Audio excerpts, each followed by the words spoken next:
नमस्कार साथियों, BBT channel में आपका स्वागत है।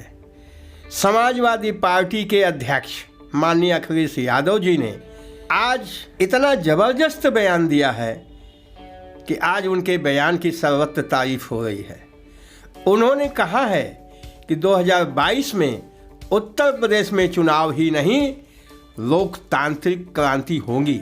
हाँ साथियों, उत्तर प्रदेश की जो परिस्थिति है, उत्तर प्रदेश में जो स्थिति बन रही है, निश्चित रूप से अखिलेश यादव जी ने उसको भांप लिया है और उन्होंने घोषणा कर दिया है कि 2022 का उत्तर प्रदेश का चुनाव लोकतांत्रिक क्रांति होगा और यह देश की दिशा तय करेगा।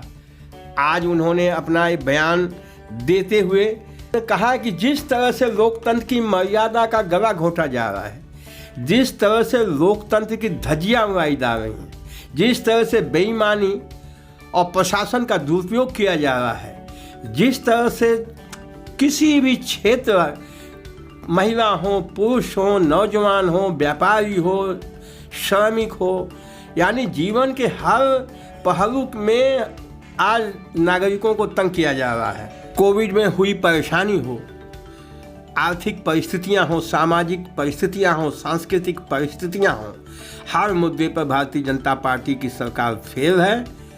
तो इसको देखते हुए कहा जा सकता है कि आज की विघटनकारी नकारात्मक राजनीति सत्ता के विरुद्ध शोषित, उपेक्षित, उत्पीड़ित, अपमानित, दलित, दमित, वंचित, गरीब, किसान, मजदूर, महिला, युवा, इनकी जो सोच है, इनके जो सोच की दिशा है, एक नई राजनीति की तरफ जा रही है, या यूं कहें कि उत्तर प्रदेश के अंदर एक नई राजनीति का जन्म हो रहा है। और निश्चित रूप से यह 2022 के चुनाव में लोकतांत्रिक क्रांति की शक्ल लेके इस देश के सामने आएगा। तो साथियों, आज अखिलेश यादव जी ने ये जो कहा है, आप देखें कि जिला पंचायत का चुनाव अभी होना है, जिस तरह से दाखिले को लेके भारतीय जनता पार्टी की सरकार ने, भारतीय जनता पार्टी के इशारे पर अधिकारियों ने विपक्षियों को पर्चा नहीं भरने दिया या जबरन पर्चा उठवाया या इस तरह से जो भी किया है, उसके खिलाफ एक माहौल बन रहा है। इसी तरह से अधिकारियों की मनमानी, भ्रष्टाचार चरम पे है, कोई सुनने वाला नहीं है। और यहाँ तक कि इस सरकार के अंधापन का शिकार स्वयं 2017 में भारतीय जनता पार्टी का समर्थन करने वाले लोग भी हो रहे हैं। ये सारी परिस्थितियाँ ऐसी निर्मित हो रही हैं कि आने वाला चुनाव भाजपा को डुबा ही देगा। दूसरी तरफ आप ये देख लें कि जैसे जैसे चुनाव नज़दीक आ रहा है, भारतीय जनता पार्टी परेशान है। अभी 2-3 दिन पहले उसने दलित कार्ड खेला, बाबा साहब डॉक्टर अंबेडकर के नाम पे भवन और तमाम इस तरह की स्कीम हो लॉन्च उसने अभी भवन वगैरह किया है। इसके पीछे क्या है? क्या दलित इसको वोट दे देंगे? दलितों के खिलाफ उनका दल हमेशा रहा है, बात दलितों की करता है लेकिन काम कभी दलितों को नहीं करता। इस मामले में तमाम नेता इसको उजागर कर रहे हैं। इसका आपने देखा होगा कि बहुजन समाज पार्टी की राष्ट्रीय अध्यक्षा मायावती जी ने इसको भारतीय जनता पार्टी का एक नाटक बताया है। भारतीय जनता पार्टी का दलित प्रेम, क्षणिक और छलावा बता रहा है। इसी तरह से सुहलदेव भारतीय समाज पार्टी के राष्ट्रीय अध्यक्ष माननीय ओम प्रकाश राजभर ने भी ये जो भारतीय जनता पार्टी का एकाएक दलित प्रेम जो उभरा है, इसको कहा है कि ये तो चुनाव की राजनीति से प्रेरित है।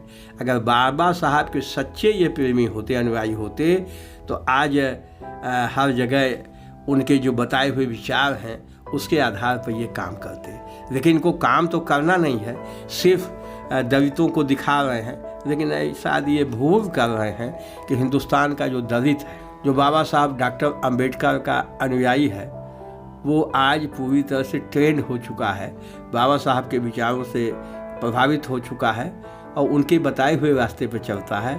शायद ये भारतीय जनता पार्टी भूल कर रही है।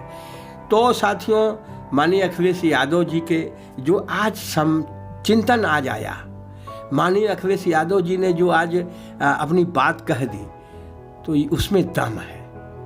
और जिस तरह से प्रदेश में बात बन रही है, छोटे दल उनके साथ जाने के लिए लालायित हैं, उनकी तरफ आशा की नज़र से देख रहे हैं। तो ये सब देखते हुए जो परिस्थितियां दिखाई दे रही हैं, एक निष्पक्ष व्यक्ति अगर परिस्थितियों को देखे तो उसको देखने से यही लगता है कि समाजवादी पार्टी आज के दिन में चुनाव हो जाए तो समाजवादी पार्टी सबसे बड़ी पार्टी ही नहीं होगी, इस प्रदेश में एब्सोल्यूट मेजॉरिटी से गवर्नमेंट बनाने की स्थिति में है। अब समाजवादी पार्टी अगर इस स्थिति को मेंटेन किए रह जाती है चुनाव तक, तो निश्चित रूप से प्रदेश में एक आसार दिखाई दे रहा है कि भारतीय जनता पार्टी को हराने के लिए यही सबसे बड़ा हथियार है समाजवादी पार्टी।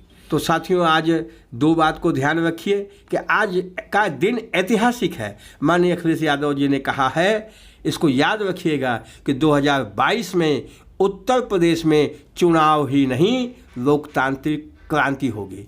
तो इस समय आने पे इसका अगर ये बात सही होती है तो फिर आपसे बात होगी। बस साथियों, इस वीडियो में इतना ही। हमारा वीडियो अच्छा लगा हो लाइक करिएगा, शेयर करिएगा, सब्सक्राइब करिएगा। Thank you very much.